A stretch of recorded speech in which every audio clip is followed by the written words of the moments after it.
Guardians, despite being at home in the land, were a home underdog against Tarek Skubal. Enter Lane Thomas, maybe one of the under-the-radar trade deadline acquisitions being dealt from the Nationals. He was huge in the ALDS. A heavy favorite for the New York Yankees in the series. You're going to look to their best two ball players to be those MVPs. That's Juan Soto and it's Aaron Judge. The Early Line, only on SportsGrid.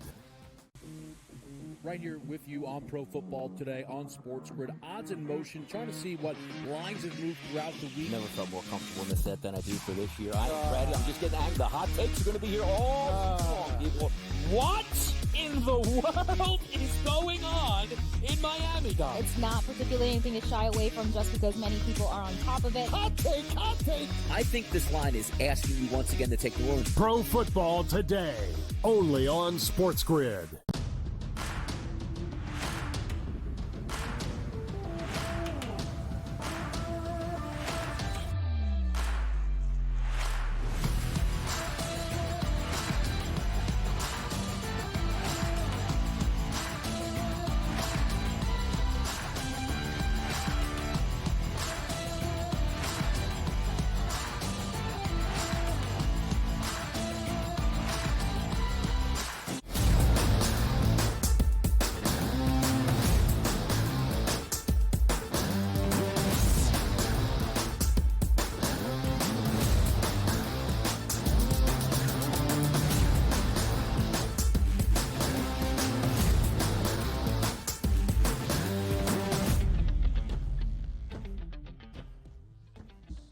Welcome to hour number 2, live right here on this Thursday on the Early Line on SportsGrid. He is Donnie. I am Ben. 2 more hours to go up until 11 a.m. Eastern. A new week starts tonight in the Big Easy in the National Football League. The Saints host the Broncos and their former head coach for 15 seasons. That, of course, is Sean Payton. Plenty of previews and breakdowns for Thursday Night Football are in store. We'll look at a new week in college football on the horizon. If last Saturday was sensational, if it's even possible, DRS, to one-up the greatness that we have seen in college football this season so far, Saturday might be the one to deliver. And of course, we will get you set for everything you need to know around the league championship series, a doubleheader in October. First in Cleveland. It's game 3 of the ALCS. Can the Guardians return home and eke out their first victory of the LCS? Will the Dodgers take a commanding 3-1 series lead in game 4 tonight, or will the Mets even it up back in Queens? So much to get to here, Donnie. It's a beautiful Thursday in October.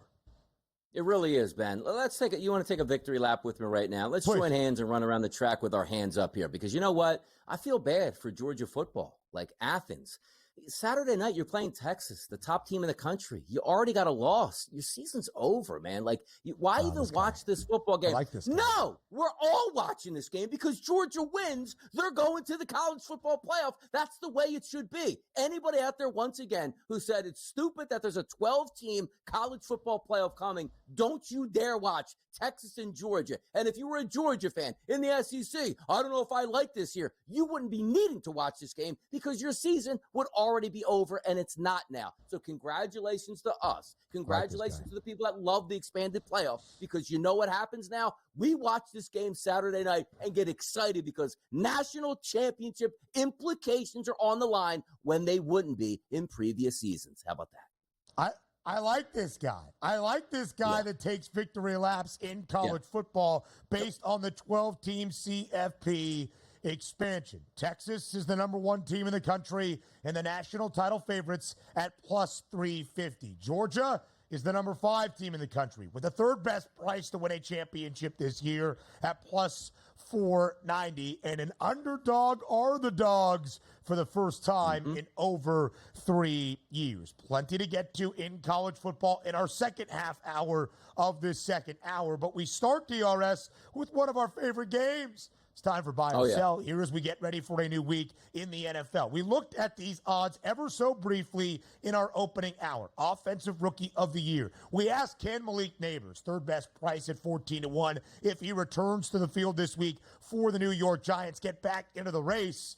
because it seems as though it is a two-guy race, a two-quarterback race, where currently the number 2 overall pick, Washington's Jaden Daniels, is in front and the odds-on favorite of the number 1 overall selection, Chicago's Caleb Williams. You see the stats right there. Jaden Daniels has been historic. Caleb Williams, after a struggle to start in his first 2.5, 3 games of this season, has looked really good the last 3 weeks for Chicago, with the Bears on a 3-game win streak. So as Caleb Williams continues to perform and get adjusted to the NFL, and as Jaden Daniels continues what is already a historic rookie campaign for the Commanders, buy or sell, Donnie right side, Jaden Daniels should be a minus money offensive rookie of the year favorite.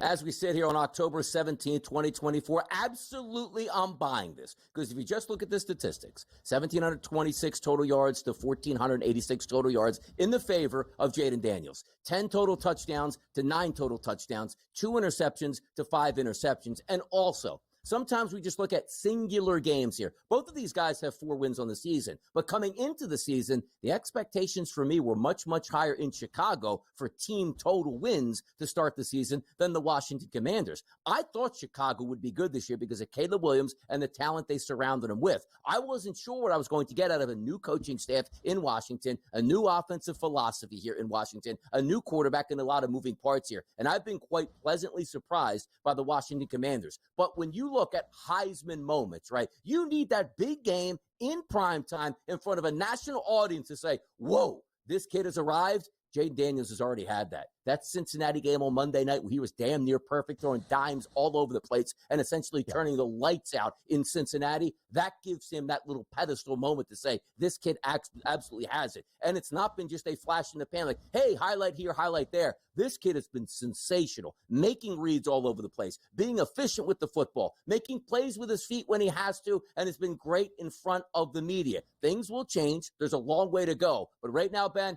I'm buying Jaden Daniels. I'm buying the Commanders right now, and he deserves to be the favorite right now in the Rookie of the Year race. Deserves to be the favorite, in my estimation. Deserves to have a minus in front of his price. But how much longer, DRS, is that minus there? Is Jaden Daniels even the offensive rookie of the year favorite? We would expect it to at least stand until week number 8. You talked about the monumental showdown, 1 versus 2 in week number 8 between the Bears and the Commanders. Chicago on a bye after the return from London and a huge victory, a blowout of Jacksonville a week ago. Because, Donnie, when you look at the last 2 games for Caleb Williams, this is the promise of the number 1 overall selection. Against Carolina, 20 of 29, 304 yards, 2 passing touchdowns, 34 on the ground, clean, smooth, efficient. The Bears absolutely blow out the Panthers. All right, it's Carolina. How will you guys do finally away from the Windy City, where they entered week 6 DRS, 3-2 overall, but all 3 wins at home against lesser competition, booked as the favorite in every one. They go across the pond to a Jacksonville team that only had 1 win, but coming off its only win of the year, and a Jaguars organization, of course, very comfortable playing in London. The Bears closed as a slight underdog. So how do the Bears respond? 23 of 29 for Caleb Williams, his best completion percentage in a game this year, 4 touchdowns, 226 yards, becoming the first Bears rookie in franchise history for an organization, Donnie, that has struggled to develop and cultivate quarterback talent, especially early in their careers, became the first Bears starting quarterback as a rookie to throw for 4 touchdowns. Caleb Williams is finding his groove in this Bears offense. 3-game winning streak. He has been sacked only 7 times. He was sacked 13 times in the first 3 games of the year. 7 touchdowns to 1 interception in the 4 wins for Chicago this season. Of course, it has not looked as good in the 2 losses. 2 touchdowns to 4 INTs.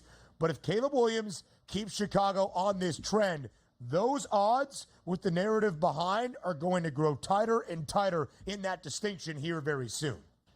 Now, look, if we're just looking at who have you played so far, Caleb Williams, not all that impressive on this streak so far. The Titans are a bad football team. Yes, you played the Texans. You played them close, but you lost that game. The Colts leave a lot to be desired. The Rams, Panthers, and Jaguars, terrible. Now, you're going to face this Commanders team, and let's just say he beats them. He's probably going to go to, and if he has a good football game, maybe be the favorite. But the reason I talked about, remember, Josh Allen, don't buy just yet on this tough win streak here. Right. And now he gets a top flight wide receiver. Now's the time to buy in. If you take a look at that schedule for the Chicago Bears, next couple weeks here, Commanders, you can win that game. Cardinals, you can win that game. And the Patriots, he'll be riding high. But Ben, look at the closeout to this season for the Chicago Bears. Packers, No doubt. Vikings, Lions, 49ers, Vikings, Lions, Seahawks, and Packers.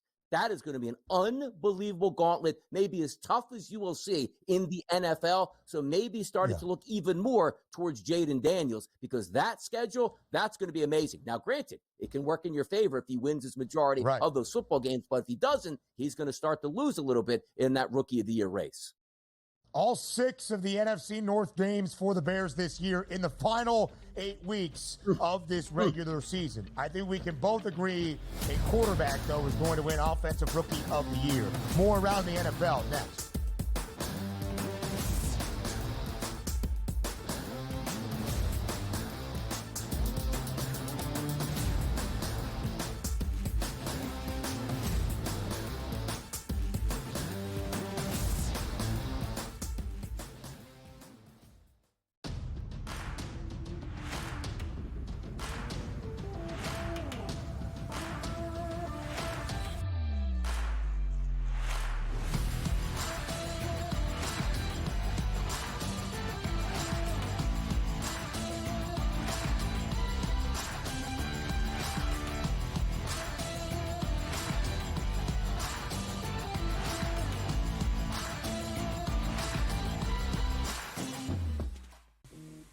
Right here with you on Pro Football Today on SportsGrid. Odds in motion, trying to see what lines have moved throughout the week. Never felt more comfortable in this set than I do for this year. I'm ready. I'm just getting angry. The hot takes are going to be here all long, people.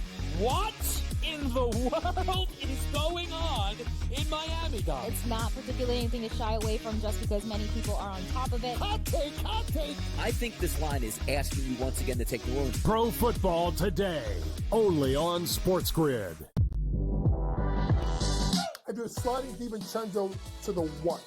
Obviously, Terrence Jr., that is actually dynamic offensively and defensively. So we'll see how it works. I think it's a little bit of a work in progress. Do both teams win?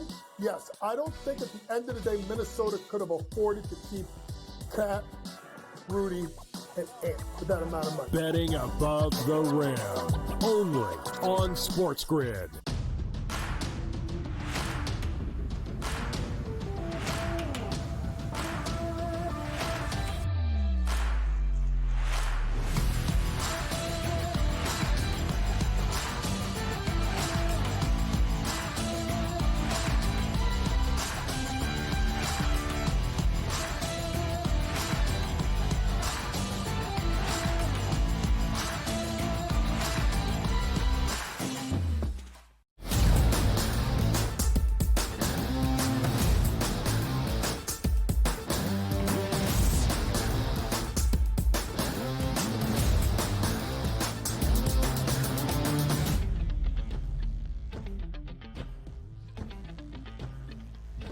We continue buy or sell to get you started for a new week in the National Football League that kicks off tonight on this Thursday in New Orleans between the Broncos and the Saints. DRS, we just talked about the number 1 overall pick from this past draft in April, Caleb Williams. His competition individually with a number 2 overall selection, Jaden Daniels, for that Offensive Rookie of the Year favorite and potential winner. I do just want to remind people, oftentimes it is difficult for a quarterback to win this award. 6 of the 10 winners in this past decade have played a non-quarterback position. 3 of the past 6, however, have been a quarterback, and we all saw what C.J. Stroud did a season ago. By this point, Week 7, DRS pretty much had already inscribed his name into that trophy. So that is now the expectation. And so far, Jaden Daniels, and as of the last 2 to 3 weeks, Caleb Williams have been living up to that expectation. However, there is also what happens often when you are drafted early to a poor franchise that does not have a lot of talent or a congruent coaching staff or good leadership, and you can be in a miserable situation. That is, of course, what has been happening to the number 1 overall pick from 2023's NFL draft, Bryce Young, who was benched entering week 3 in favor of the veteran Andy Dalton, who won the first game for Carolina. Whoop-dee. The Panthers DRS, after being the worst team in the NFL and only 2 wins a season ago, are now just 1-5. They have been booked as an underdog in every single game, all 23 since the start of last season, whether it was Frank Reich as the head coach, interim head guys in Carolina, or now Dave Canales in his rookie season as the head coach. They are just 5-16-2 against the spread as an underdog. They look lifeless. So as we show you both quarterbacks in consideration in Charlotte, Bryce Young looked abysmal. There is no sugarcoating that in his first 2 starts this season. Andy Dalton does at least provide a spark to this Panthers offense. All 4 games he has started, Carolina has gone over the pregame total. But it's not about going over totals. Heck, it might not even really be about winning games. It's just about being competitive, DRS. So does Carolina have its best quarterback out there for that? Buy or sell? It's time for the Panthers to start Bryce Young once again. Bye. It's time to start Bryce Young once again. Now, hear me out how this plays out. This isn't a rookie season for Bryce Young. He was really bad last year, had an entire offseason, new coaching staff, started out maybe even worse than he was last year, Ben, and that Saints and Chargers game. There was no doubt in my mind from a franchise perspective, you had to sit him down because you lose the locker room if you believe that the players aren't putting their best foot forward, specifically early in the season. They come out with a victory over the terrible Raiders franchise, but now it's 3 straight losses. Your season is over. Now it's time to get back to analyzing who can actually be on your roster moving forward, and that includes your young quarterback that you drafted number 1 overall just a year previous. He has to play. And also, there's a disconnect here between the ownership group, the general manager, and the head coach. Because as I talk about Mike Tomlin, it's his job to win football games. It's not his job to actually plan for the future and see what's best. A coach's only job is to win as many games as I can and be competitive on a week-to-week basis. You got that after the win with the Raiders. Now your season is done. And from an ownership group, you must have to come to your general manager and coach and say,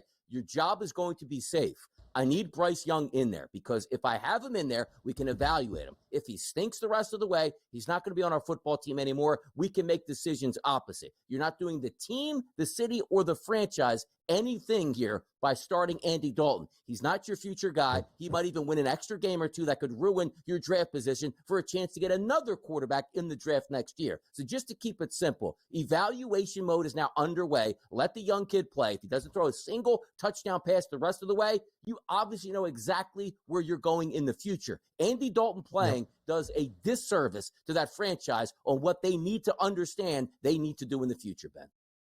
Completely agree, DRS. You turn back to Bryce Young. You worry about the guy. His confidence looks shot. I'm not sure it's going to improve.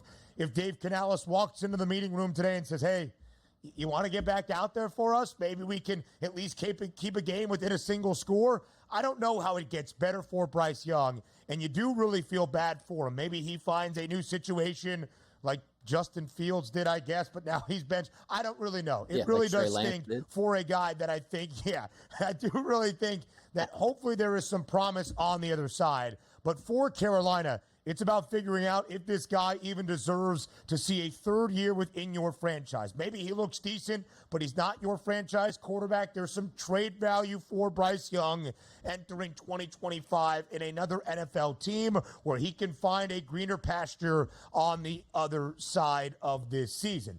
But I do believe, DRS, it is time for the Panthers to turn back to Bryce Young. Listen, it's been abysmal. He has thrown for more than 250 yards once in his 18 career NFL starts. It came in the second to last game against Green Bay a year ago. He has thrown for 161 yards or less in each of his 2 starts this year. 11 of the last 12 starts he has made, Bryce Young has thrown for less than 200 yards. Those are unfathomable numbers if you are going to even be a mediocre starting quarterback in the NFL. but it's time to figure it out. And the key, DRS, if Bryce Young is not your starting quarterback, and if Carolina ends up with a top 3, top 5 pick, they are not trading it away to Chicago. That resulted in Caleb Williams being drafted. It is their pick this year. And if you need a new quarterback, there you go. You have a top 3, top 5 selection to get that done. Plus 340 for Carolina. Second shortest number to have the worst record in the NFL. The Patriots have that shortest price. Now let's turn quickly to Indianapolis. We can continue the conversation on the other side. Anthony Richardson, his de facto rookie year, where injuries have plagued AR now in his time in the NFL for Indianapolis. He has made 4 starts this year. He has thrown 4 touchdowns to 6 interceptions, has looked inconsistent at best.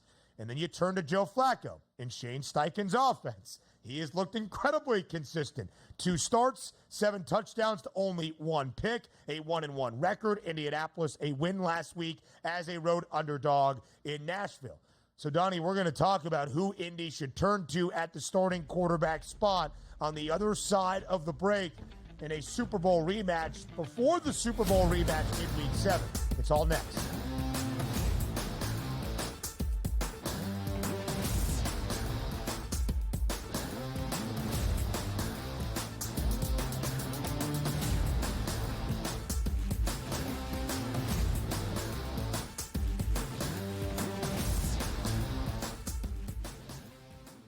Want to know who to draft and who to avoid in fantasy football? Or want to know who to place NFL season future bets on?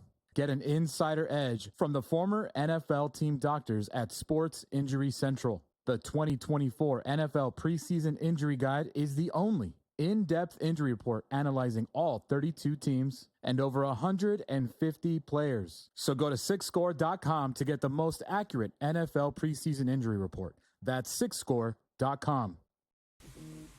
Right here with you on Pro Football Today on SportsGrid. Odds in motion, trying to see what lines have moved throughout the week. Never felt more comfortable in this set than I do for this year. I am ready. I'm just getting angry. The hot takes are going to be here all long, people.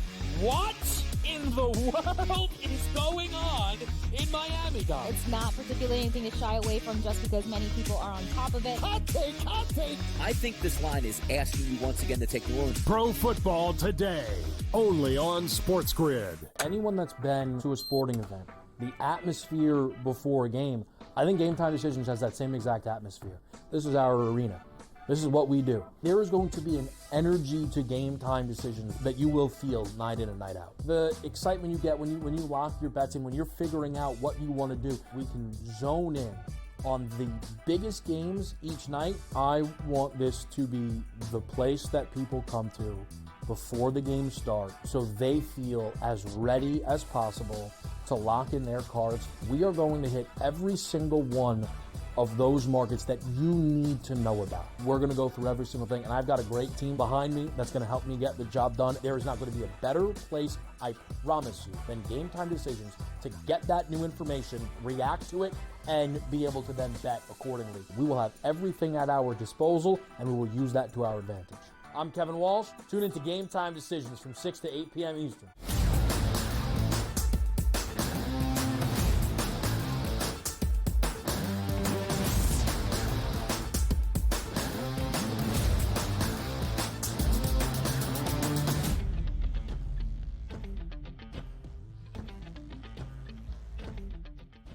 Live right here on the early line, we get you set for a new week in the NFL, having quarterback conversations. Should a veteran remain a starter or a young quarterback that needs to prove it and just gain that game experience in the NFL? DRS, both you and I are buying the idea that Carolina should turn back to Bryce Young for the future of him potentially being the face of the franchise and just the Panthers' outlook moving forward as well. How about in Indianapolis, where Shane Steichen, with a veteran and experienced backup, can win you football games and look magnificent offensively?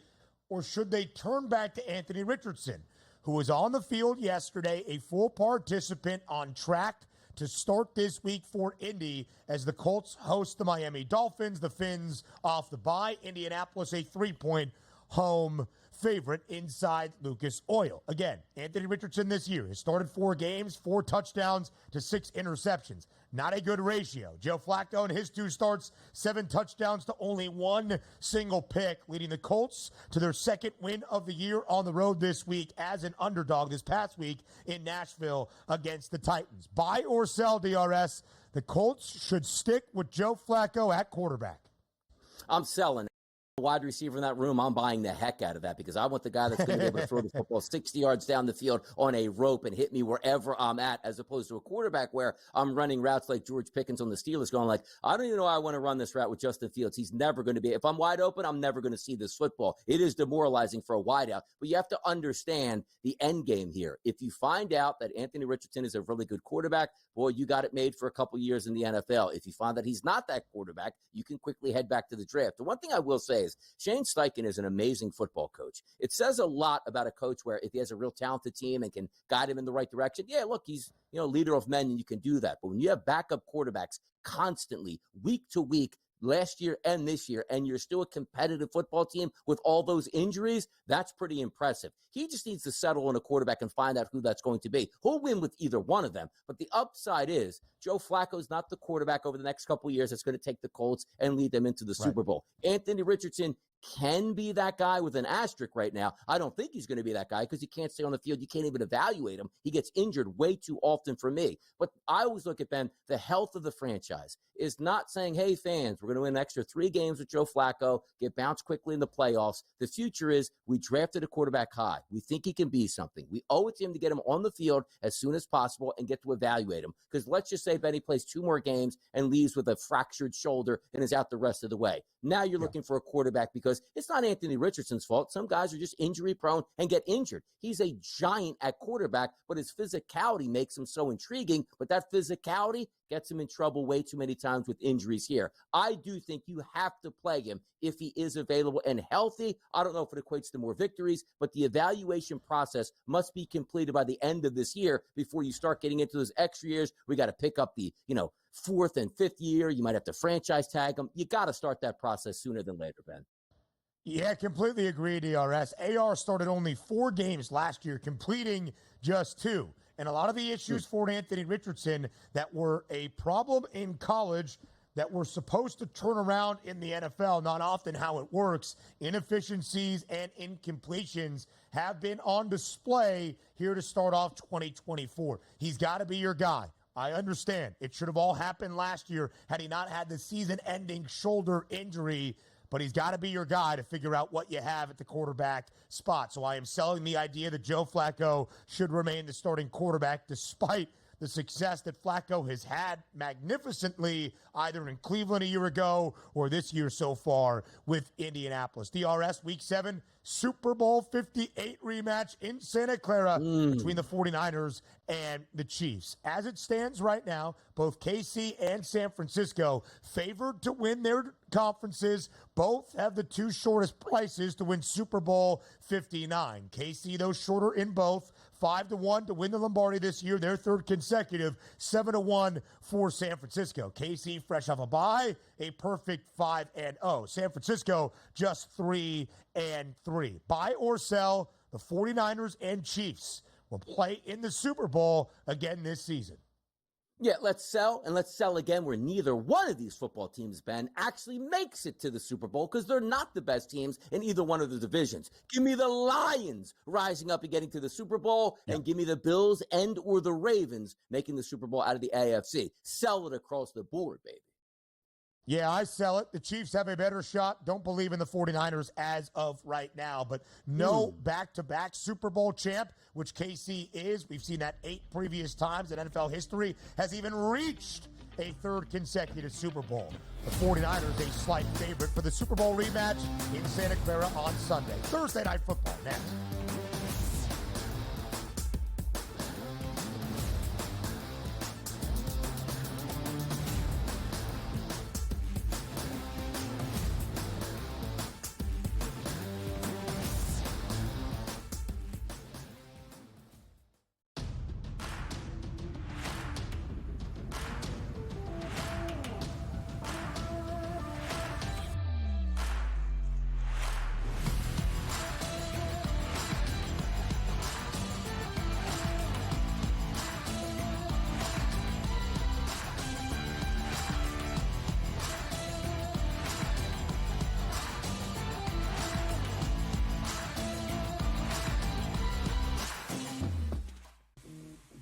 right here with you on Pro Football Today on SportsGrid. Odds in motion, trying to see what lines have moved throughout the week. Never felt more comfortable in the set than I do for this year. I'm just getting angry. The hot takes are going to be here all long, people. What in the world is going on in Miami, guys? It's not particularly anything to shy away from just because many people are on top of it. Hot take, hot take. I think this line is asking you once again to take New Orleans. Pro Football Today, only on SportsGrid. I do a sliding DiVincenzo to the one. Obviously, Terrence Jr., that is actually dynamic offensively and defensively. So we'll see how it works. I think it's a little bit of a work in progress. Do both teams win? Yes. I don't think at the end of the day, Minnesota could have afforded to keep Cat, Rudy, and Ant for that amount of money. Betting above the rim, only on SportsGrid.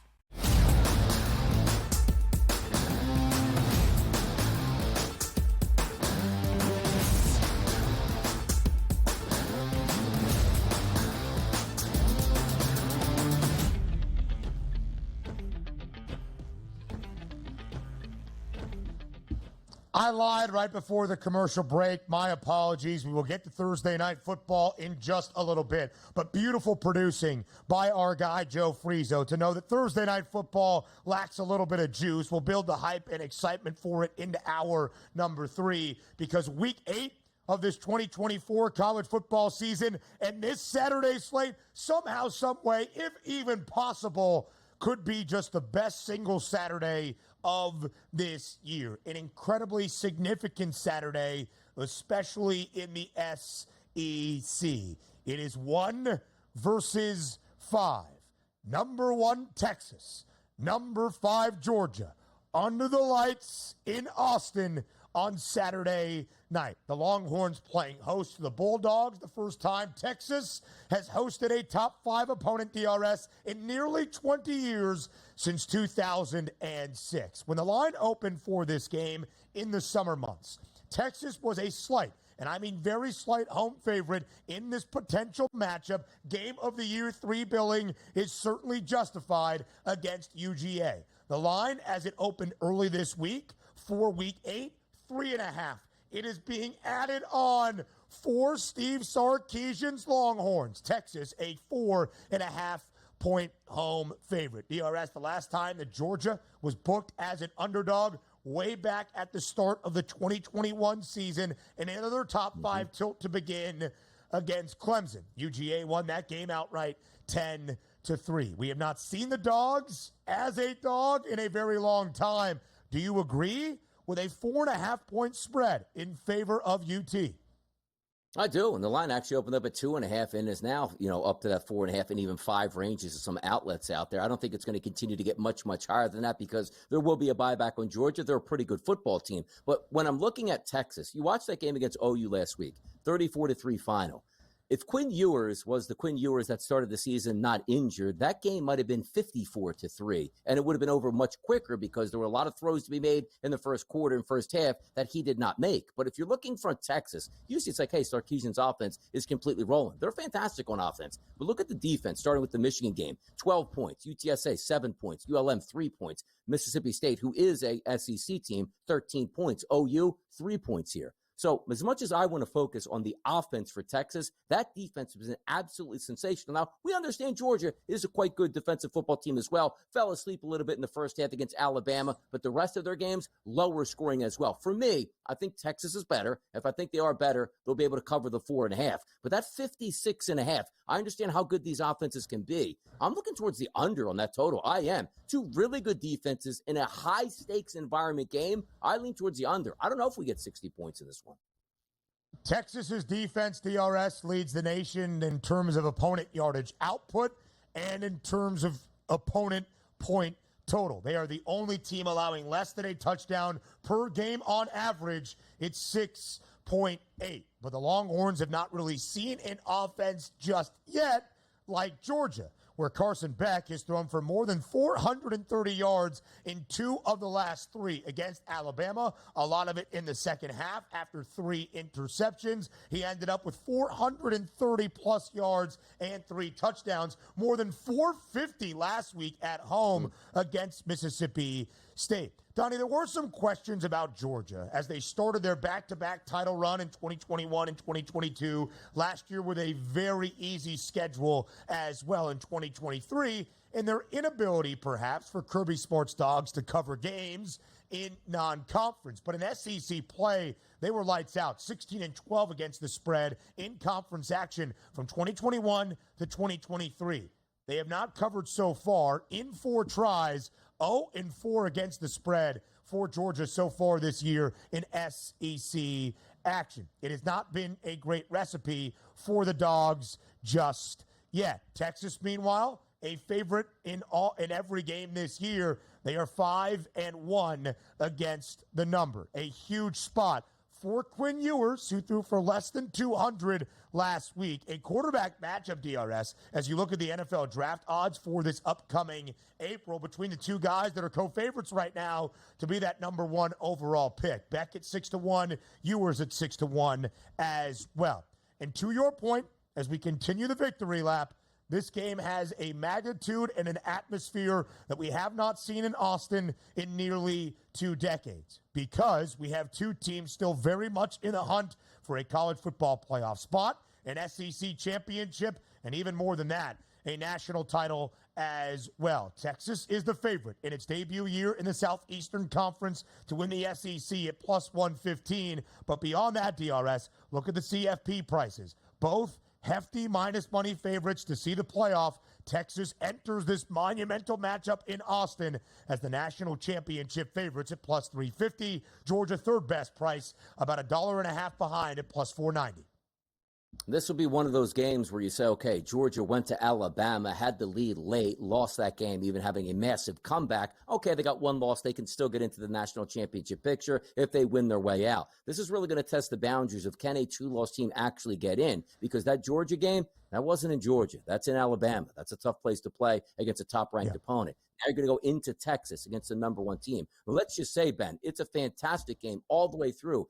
31-30 Texas here. You can still say Georgia comfortably is one of the 12 best teams in the country, but now you're going to test those boundaries of what happens if another team has 1 loss, and do you discount Georgia because of that schedule that they had, or you just say we had your chances to win on the football field and you didn't. I want to see how this one plays out, but if you are Georgia, this is must-win territory. If you're Texas, of course you want to win this football game. You want to be number 1. You want to win the SEC. You want to leave no doubt out here, but this is a quality football team coming to town where if you do lose and lose close, once again, Austin, Texas will wake up on Sunday morning like, oh, that's terrible, we lost that game, but hey, we can still win a national championship and play meaningful football the rest of the way. I do think Texas does win, and I actually would like to see Texas win because I do want to see Georgia as a 2-loss team, how they'll actually factor in if there's an outside slim chance that they can make the championship by saying, dude, did you see the 2 teams we lost to here? Basically number 1 teams on the road here and close. Yeah, Donnie, you bring up a great point. I don't even think a second loss on Saturday eliminates Georgia from college football playoff contention. It should not. It more than likely will not. Does it make the margin of error the rest of the way, still with Ole Miss and Tennessee on the docket, that much more slim? For sure. Will we see a 3-loss team in the first year of a 12-team college football playoff? That remains to be seen. But multiple losses, as it had in the previous 10 years of the 4-team format of the college football playoff, should not eliminate you just yet. The third Saturday in October is always a huge one in SEC territory. And will they be singing a Rocky Top all Saturday long in Knoxville? Tennessee hosts Alabama. Both teams suffered a loss 2 weeks ago. Both on the road, but both as hefty favorites. Tennessee in Fayetteville against Arkansas. Alabama, of course, in Nashville against Vanderbilt. And neither responded all that well last week. Tennessee survives in OT against Florida in Knoxville. Alabama survives at home against South Carolina late in the Crimson Tide DRS. Enter this Saturday tilt, a top 15 one at that, as a 2.5-point road favorite in Knoxville. How do you break it down? We used to say like all gas, no brakes here, but basically it's been all brakes for the Tennessee offense the past couple weeks. 25 points against OU, 14 versus Arkansas, 23 in overtime against the Florida Gators. Alabama seemingly sleepwalking through their past 2 weeks here, taking a loss to Vanderbilt, which is unheard of down in Alabama, Tuscaloosa territory. Then South Carolina, 27-25, or quite frankly, there were multiple chances for South Carolina to win that football game even late here. I don't know what I'm getting out of these two football teams, but I know they're not playing their best football. 56.5 in this game, Ben, the way these two teams are playing in this important game, same thing as I just told you about Texas, Georgia. I'm going under. I don't think we get 60 points in this game. I don't. Tennessee's defense has been one of the best all year long. Second best total defense, fourth best scoring defense. The offense, DRS, has been a struggle, as it has been for the freshman quarterback in Nico Iamaleava. A little bit more of college football than Thursday night football next.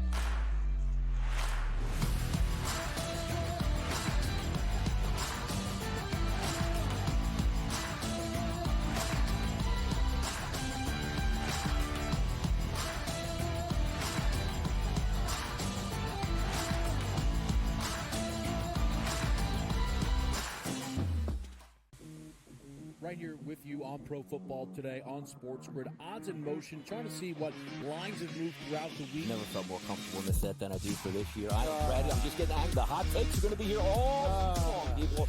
What in the world is going on in Miami, guys? It's not particularly anything to shy away from just because many people are on top of it. Hot take, hot take. I think this line is asking you once again to take New Orleans. Pro Football Today, only on SportsGrid.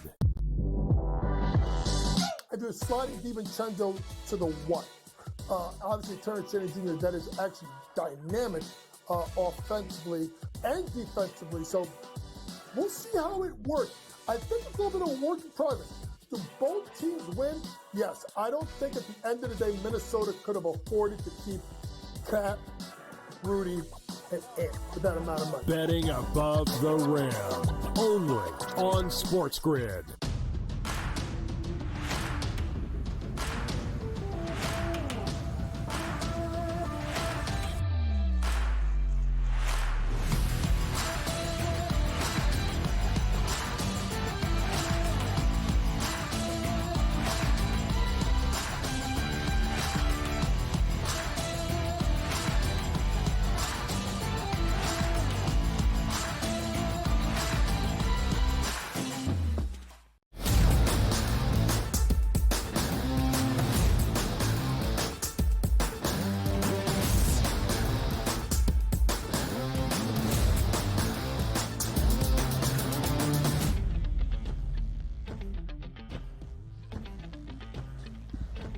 There are so many great games on the Saturday Week 8 slate, it is hard to determine which ones even to preview.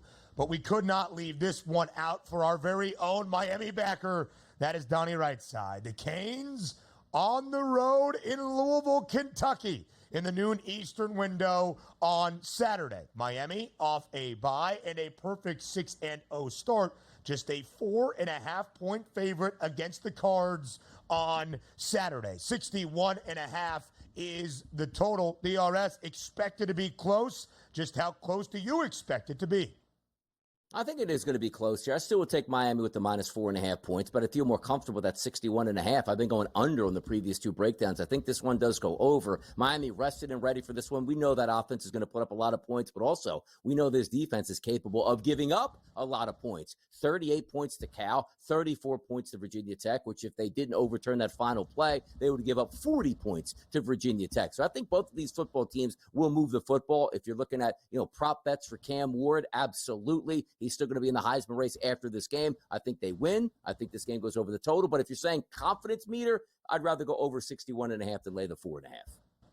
Yeah, I would agree with that, DRS. I think we see some offense, a matchup of two very experienced and solid collegiate quarterbacks. Cam Ward, of course, for Miami. He has thrown for at least 304 yards in all 6 tilts for the Hurricanes this season. Tyler Shuck for Louisville, not bad on the either side. How good will the Cardinals be under Jeff Brom, who is good at pulling upsets? Go back to his days at Purdue as an underdog, though, for Louisville. Just twice, which is kind of crazy to say. Both against Notre Dame, an outright win a year ago, a non-cover just a couple of weeks ago in South Bend. Miami unable to cover in its last 2 games, of course, as a double-digit favorite in ACC play, both at home against Vodtech and on the road a couple of Saturday nights ago in Berkeley. Thursday night football as we transition now to the National Football League. Kicks off week 7 tonight in the Big Easy.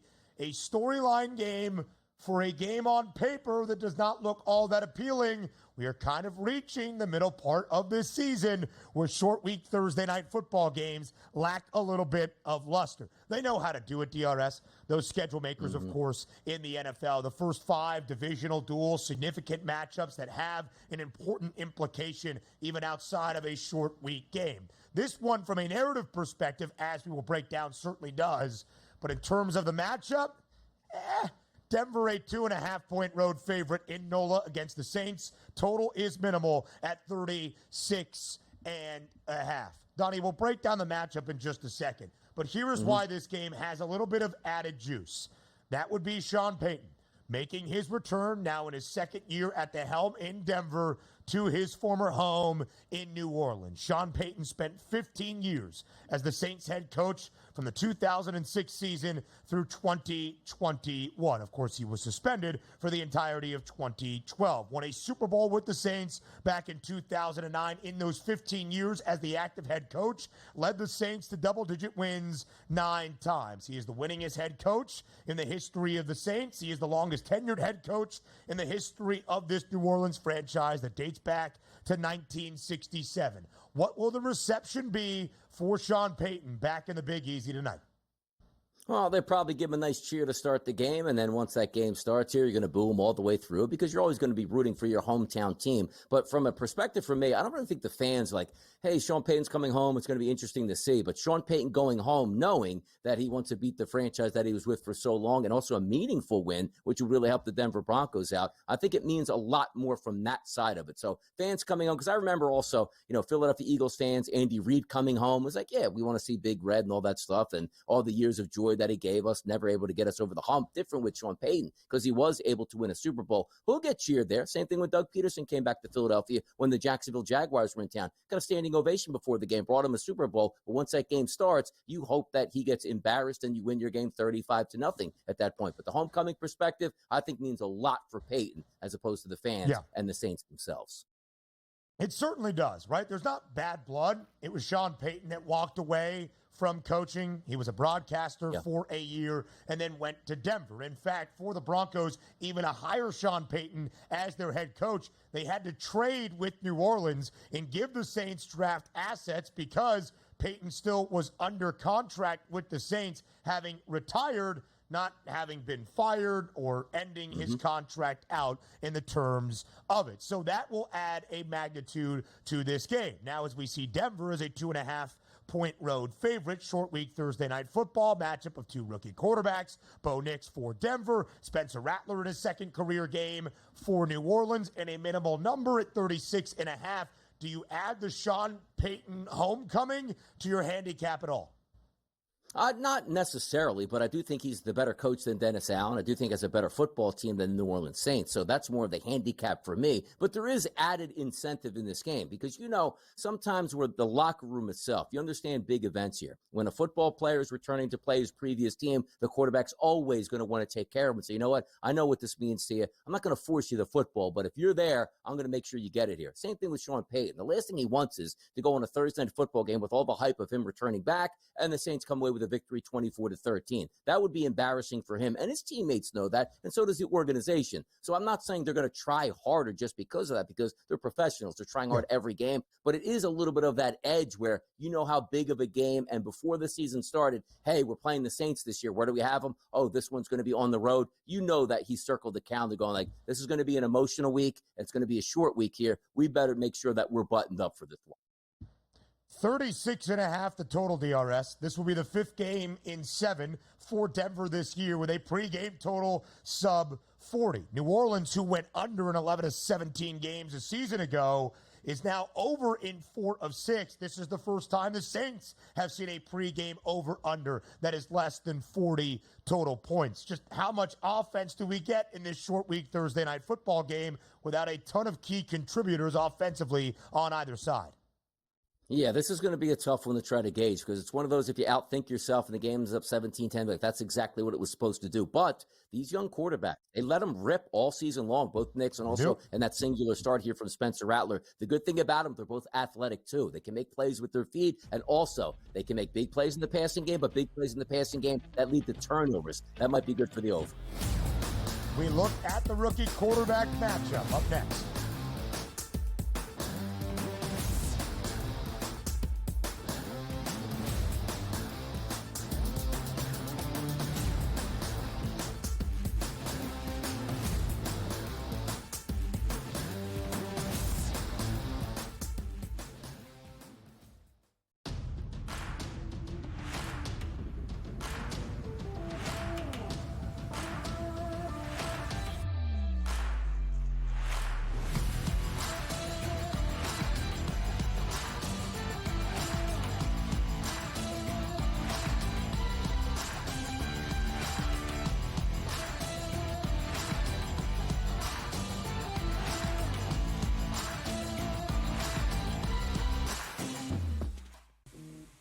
Right here with you on Pro Football Today on SportsGrid. Odds in motion, trying to see what lines have moved throughout the week. Never felt more comfortable in the set than I do for this year. I am ready. I'm just getting angry. The hot takes are going to be here all long, people. What in the world is going on in Miami, guys? It's not particularly anything to shy away from just because many people are on top of it. Hot take, hot take. I think this line is asking you once again to take the Orleans. Pro Football Today, only on SportsGrid. I do a sliding DiVincenzo to the 1. Obviously, Terrence Jennings Jr., that is actually dynamic offensively and defensively. So we'll see how it works. I think it's a little bit of a work in progress. Do both teams win? Yes. I don't think at the end of the day, Minnesota could have afforded to keep Cat, Rudy, and Ant for that amount of money. Betting above the rim, only on SportsGrid.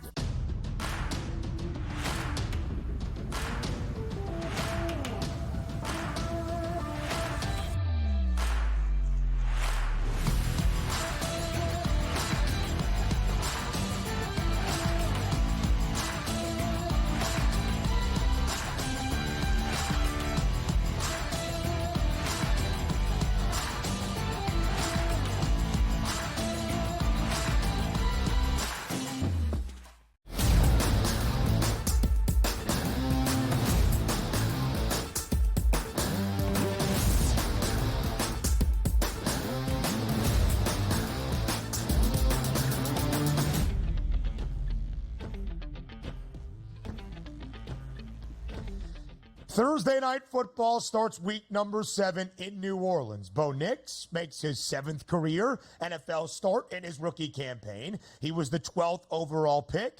Spencer Rattler was a 5th-round selection. He makes his 2nd NFL appearance tonight, his 2nd career start. Both quarterbacks DRS, a passing yards prop less than 2 bills. 191.5 for Bo Nix, 182 and a hook for Spencer Rattler. Nix actually a slightly higher price to throw an interception. That's just kind of mean in favor of Spencer Rattler, but both favored to throw an interception tonight. What can we expect out of the two rookie signal callers for either side? I don't think you can expect a lot. I think you can hope for a lot at this point, because if you just look at the New Orleans Saints, they're not a great football team as is. Their offensive line is injured, and it stinks. Spencer Rattler is going to start his second professional football game after getting beat last week 51-27. Now, granted, a little bit of an anomaly. It's a 4-point game in the fourth quarter, got away from him. But when you're saying to a rookie, and again, let's equate it, Ben, to the start of the season. Hey, Caleb Williams is coming in as a Heisman Trophy winning quarterback. We're going to surround him with some of the best wide receivers you can get. Hey, you know what? Rookie's going to make some mistakes, but these guys are going to be open and making plays. Spencer Rattler enters into this game with Bub Means, Wilson Jr., Tipton, and Johnson at tight end. Alvin Kamara is his only hope. And you don't think the Denver Broncos know that? Now, the Denver Broncos down their number one corner and the top 5 cornerback in the league. That should help some. But for a guy that's not really used to being on the same page with a lot of players, he's not going to get a lot of breakthrough. Like, you know what? Let me throw this 18-yard, deep slant route here that my guy can take it to the distance. You're just hoping these guys are running the right route, and you know what the play call is at this point. That's what makes it tough from their side. The Denver Broncos, they've already been through weeks and weeks and weeks of Bo Nix. Bo Nix won that competition in training camp, won that locker room over, and away they go. Rattler's in because Carr is hurt. And I'm not saying Rattler can't be efficient tonight and have a decent performance, but the odds, Ben, stacked against him for sure. Yeah, certainly so. Listen, Spencer Rattler was not bad last week, 22 of 40 in that matchup against Tampa. Threw for 243, a touchdown, albeit with multiple interceptions. Bo Nix started his first 2 career games throwing multiple picks in both.